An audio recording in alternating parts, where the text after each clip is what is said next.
In the 3rd century BC, two great powers dominated the Western Mediterranean.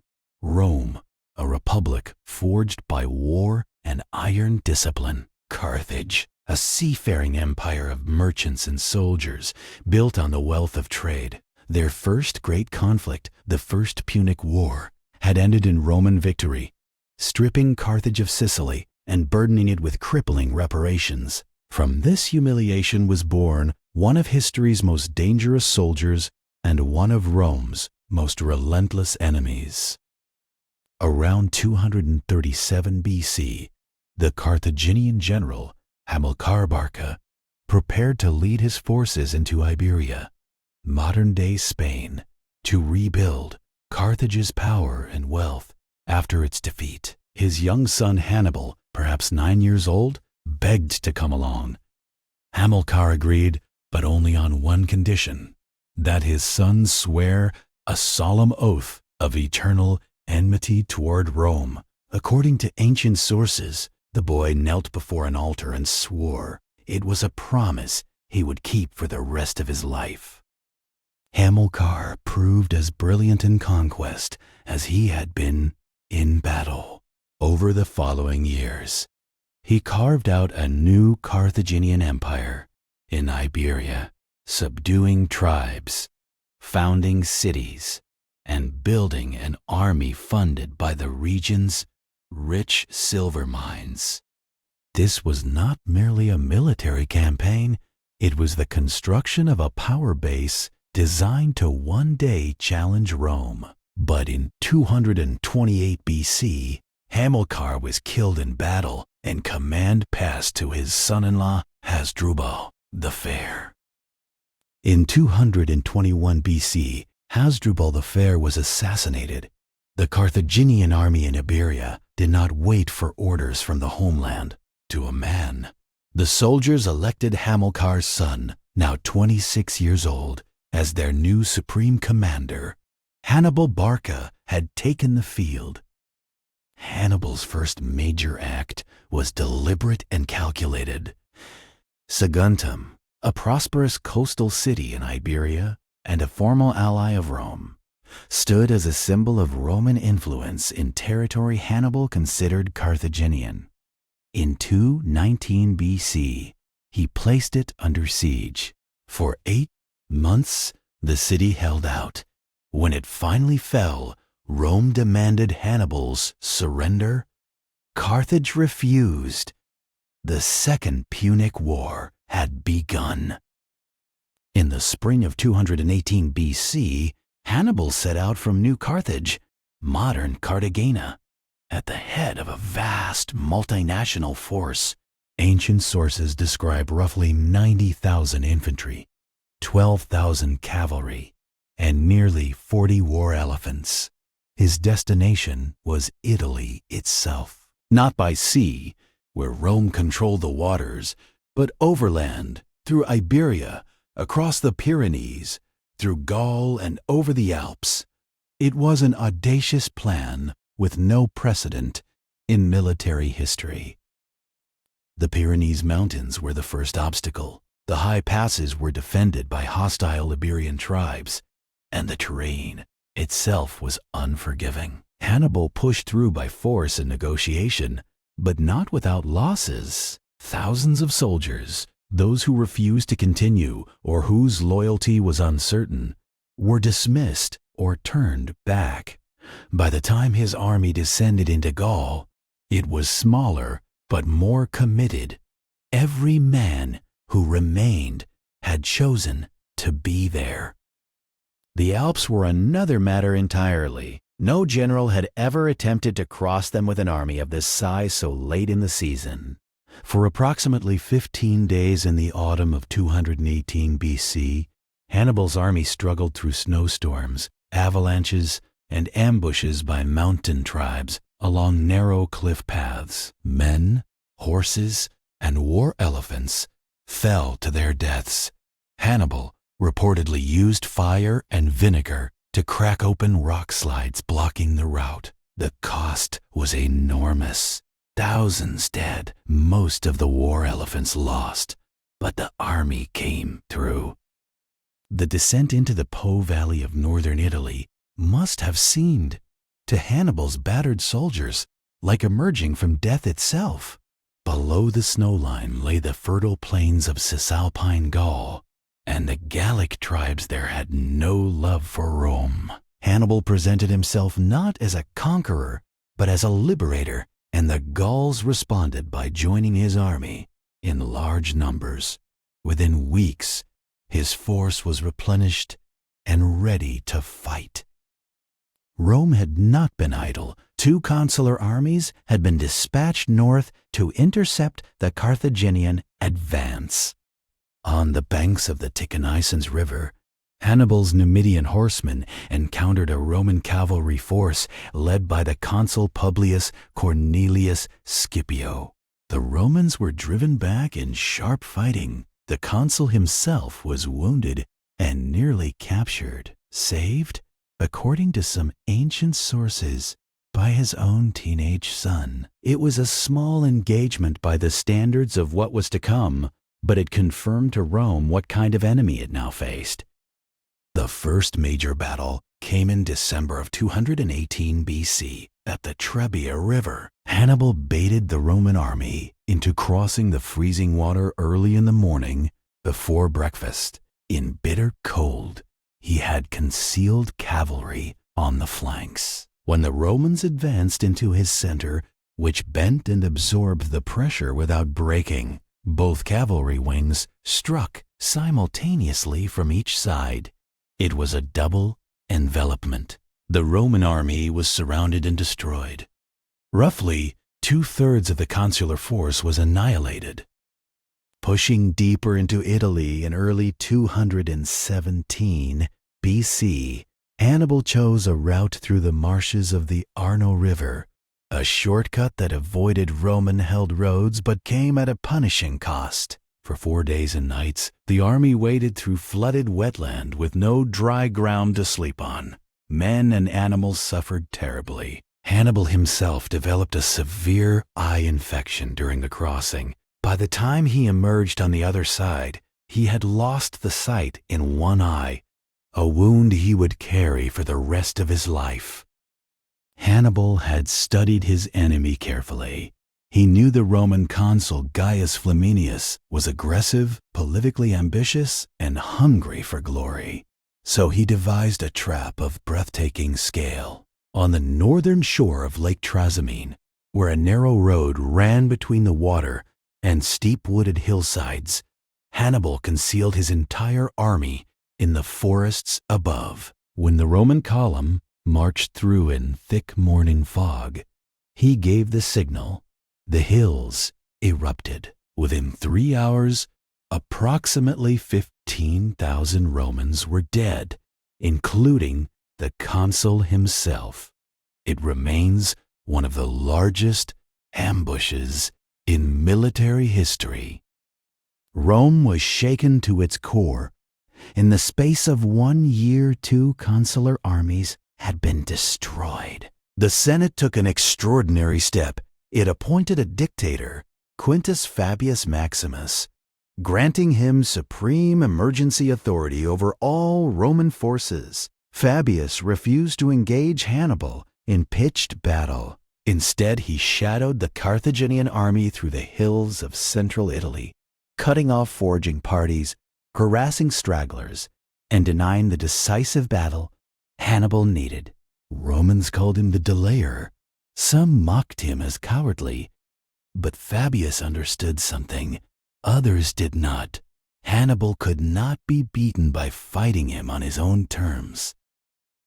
By 216 BC, Roman patience with Fabius had run out.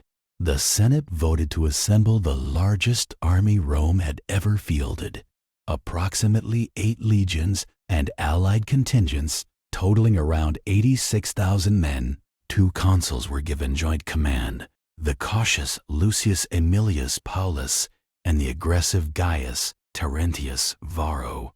The objective was simple: find Hannibal, force a battle, and crush him with sheer numbers. They found him near the town of Cannae in the flat plains of southern Italy. Hannibal commanded roughly 50,000 men, outnumbered nearly 2-1, but he had studied the ground, the wind blowing dust into Roman faces, and his enemy's psychology. He placed his weakest troops, Iberian and Gallic infantry, at the center of his line, arranged in a deliberate convex bulge toward the enemy. His best African veterans were held back on the flanks, angled inward. His Numidian cavalry took the right wing, his heavier Iberian and Gallic horsemen the left. Every part of the formation was a component of a single mechanism. The Romans did not see it. The Roman infantry pushed forward in a dense, crushing mass, driving the Carthaginian center backward, exactly as Hannibal had intended. As they pressed deeper, the center bent inward, forming a pocket around the Roman mass. Then the African veterans on both flanks pivoted simultaneously and closed inward. The Numidian cavalry swept around the Roman rear, the pocket sealed. 86,000 Romans were surrounded on all sides, packed so tightly that men could barely raise their weapons. By nightfall, between 50 and 70,000 Romans lay dead. Cannae was not merely a battle. It was a masterclass in annihilation that military strategists would study for over 2,000 years. The news of Cannae spread across Italy like fire. Capua, the second largest city in the Italian peninsula, defected to Hannibal. The Samnites, the Bruttians, and other southern peoples who had long chafed under Roman rule now switched allegiances. The Macedonian king Philip V opened negotiations for a formal alliance with Carthage, threatening Rome from the east as well. For a brief moment, it appeared that the entire Roman Confederation was dissolving from within. Hannibal had achieved in 2 years what no enemy of Rome had managed in a century. After Cannae, Hannibal's cavalry commander urged him to march immediately on Rome. "Give him 5 days," the general said, "and he could be dining on the Capitoline Hill." Hannibal refused, whether he lacked siege equipment, feared overextension, or believed political collapse alone would finish Rome remains debated to this day. His commander reportedly replied, "The gods do not give everything to one man. You know how to win a victory, Hannibal, but you do not know how to use one." It would become one of history's most studied decisions. Many expected Rome to sue for peace. After Cannae, some Italian cities urged it. Carthaginian envoys reportedly arrived in the city. The Senate's response was extraordinary. It refused to negotiate, refused to ransom the thousands of Roman prisoners held by Hannibal, and immediately began raising new legions, some drawn from slaves, debtors, and criminals. A senator reportedly dragged out of the Senate chamber any man who suggested surrender.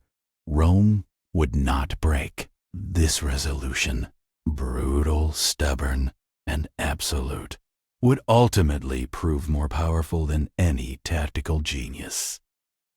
Hannibal chose Capua as his winter quarters in 216 to 215 BC. The city was wealthy, warm, and well-provisioned. Ancient writers, most of them Roman, later claimed that the luxury of Capua softened his army and blunted his offensive drive. Modern historians are more skeptical. His army continued to fight effectively for years afterward. But what is certain is that the strategic momentum slowed. The window that had opened after Cannae began quietly to close. While Hannibal consolidated his southern Italian alliance, Rome was doing what it did best. Rebuilding new legions were formed, and the general Marcus Claudius Marcellus, Rome's most aggressive battlefield commander, later nicknamed the Sword of Rome, began engaging Hannibal's forces directly in Sicily and across southern Italy. He won several engagements and was eventually killed in an ambush. But his relentless pressure demonstrated something important. Hannibal's army, though undefeated in open battle, could no longer move freely across Italy without cost. Hannibal had not abandoned hope of reinforcement. His younger brother, Hannibal Barca, had held Iberia against Roman pressure for years. In 207 BC, Hasdrubal finally broke free and repeated his brother's Alpine crossing, leading a fresh Carthaginian army into northern Italy. His goal was to march south, unite with Hannibal, and together overwhelm remaining defenses. In his camp, in the deep south, Hannibal waited and watched for news. Hasdrubal's dispatch riders, carrying his plans to his brother, were intercepted by Roman forces. The Romans now knew both where Hasdrubal was and where he intended to march. Moving with unusual speed, two Roman consular armies converged on Hasdrubal's force at the Meterus River in northern Italy before it could advance south. The battle was fierce, but Roman numbers and position proved decisive. Hasdrubal was killed fighting. The relief army was destroyed. It was the strategic turning point of the entire war. Roman commanders chose a particular way to deliver the news to Hannibal. Riders brought his brother's severed head and threw it into the Carthaginian camp in Bruttium. Hannibal is recorded as saying, "I see there the fate of Carthage." He withdrew his remaining forces to the very toe of the Italian peninsula, where he would remain for 4 more years. He was not driven out. He was not defeated, but he was finished as a strategic threat. The initiative had passed permanently to Rome. While Hannibal waited in the south of Italy, a young Roman general was rewriting the rules of the war in Iberia. Publius Cornelius Scipio, son of the consul wounded at Ticinus, he captured New Carthage in a single audacious assault, cut off Carthage's primary source of silver and manpower, and defeated 3 separate Carthaginian armies in the following years. By 206 BC, Iberia was Roman. Scipio then proposed the unthinkable, an invasion of North Africa itself. In 204 BC, Scipio landed on the North African coast with a Roman army, bringing the war to Carthage's doorstep. He had secured a critical alliance with Massinissa, a Numidian prince whose cavalry was among the finest in the ancient world. This was the decisive move. Numidian cavalry had been Hannibal's most lethal weapon in Italy. Now Rome would have it, and Carthage would not. Facing an enemy at home and with no remaining allies to call on, Carthage made the decision Hannibal had always feared. It recalled him from Italy. After 15 years on Italian soil, 15 years without a single major defeat in the field, Hannibal boarded ships and sailed back to the land of his birth. He landed at Hadrumetum on the North African coast. In 203 BC, the Italian campaign was over.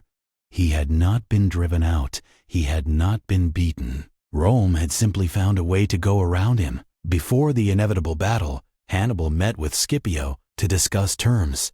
The Roman general's conditions were unacceptable. There was only one thing left. The Battle of Zama in October of 202 BC was Hannibal's last. He commanded a large Carthaginian force, but his battle-hardened Italian veterans were few. Against him stood Scipio's disciplined legions and Massinissa's Numidian horsemen. Hannibal opened with a charge of war elephants, intended to shatter the Roman lines. Scipio had prepared for this. His men opened lanes in the formation, letting the elephants pass through harmlessly to the rear. When Massinissa's cavalry swept around both flanks and struck the Carthaginian rear, the outcome was sealed. Hannibal suffered the first and only major battlefield defeat of his career. Carthage had no choice but to accept Rome's terms. The peace of 201 BC stripped Carthage of its navy. All warships surrendered except 10. It prohibited Carthage from making war on any power without Roman permission. It imposed reparations of 10,000 silver talents to be paid over 50 years. Massinissa was confirmed as king of a greatly expanded Numidian territory bordering Carthaginian land. Carthage would survive for another half-century, but it was no longer an empire. It was a city under permanent supervision. Defeat did not end Hannibal's public life. Around 196 BC, he was elected suffet, the highest civil magistracy in Carthage. As peacetime administrator, he proved as capable as he had been at war. He reformed Carthage's finances, exposed corrupt oligarchs, and found new revenue sources that allowed the city to pay its Roman reparations ahead of schedule. But his enemies, both within Carthage and in Rome, were watching. Word reached the Roman Senate that Hannibal was in contact with the Seleucid king, Antiochus III. Rome demanded explanations. Hannibal knew what that meant. Facing imminent arrest at Roman demand, Hannibal made a decision consistent with everything he had ever done. He refused to surrender. In 195 BC, he slipped out of Carthage and sailed east, seeking refuge at the court of Antiochus III, the Seleucid king, then building a coalition to resist Roman expansion into the eastern Mediterranean. Hannibal offered his military expertise. His opposition to Rome had not ended. It had simply changed its form. Hannibal's time with Antiochus was frustrating. His strategic advice was rarely followed. When Rome defeated Antiochus at the Battle of Magnesia in 190 BC, one of the peace conditions imposed was the surrender of Hannibal by name. He fled again, first to the island of Crete, then to the small kingdom of Bithynia on the shores of the Black Sea, where King Prusias welcomed him as a military advisor. He was now past 60 years old, stateless and still relentlessly pursued by the most powerful republic in the Mediterranean world. In 183 BC, Roman envoys arrived in Bithynia. They had come for Hannibal. King Prusias, unwilling to risk Roman displeasure, agreed to hand him over. When Hannibal realized the house was surrounded and every exit was blocked, he reached for a small ring he had worn for years. Inside it was poison, kept there for exactly this moment. He drank it. According to ancient sources, his last words were, "Let us now put an end to the great anxiety of the Romans." He was 64 years old. He died as he had lived, on his own terms. Hannibal Barca died as he had lived, unbowed. He had crossed mountains that generals said were uncrossable, destroyed armies Rome thought unconquerable, and held Italy for 16 years against the greatest military machine of the ancient world. He never took Rome, but Rome never forgot him. His tactics at Cannae became the foundational text of encirclement warfare, studied by commanders from Julius Caesar to Napoleon to the planners of 20th century campaigns. Scipio, the man who defeated him, was asked years later who the greatest general in history was. He named Hannibal first. The enemy of Rome outlasted Rome's hatred and became, in the end, one of its greatest teachers. And that's it. Thank you for watching. The next story is waiting for you right here. Subscribe so you're always the first to know. Thanks for being part of this story. See you in the next one.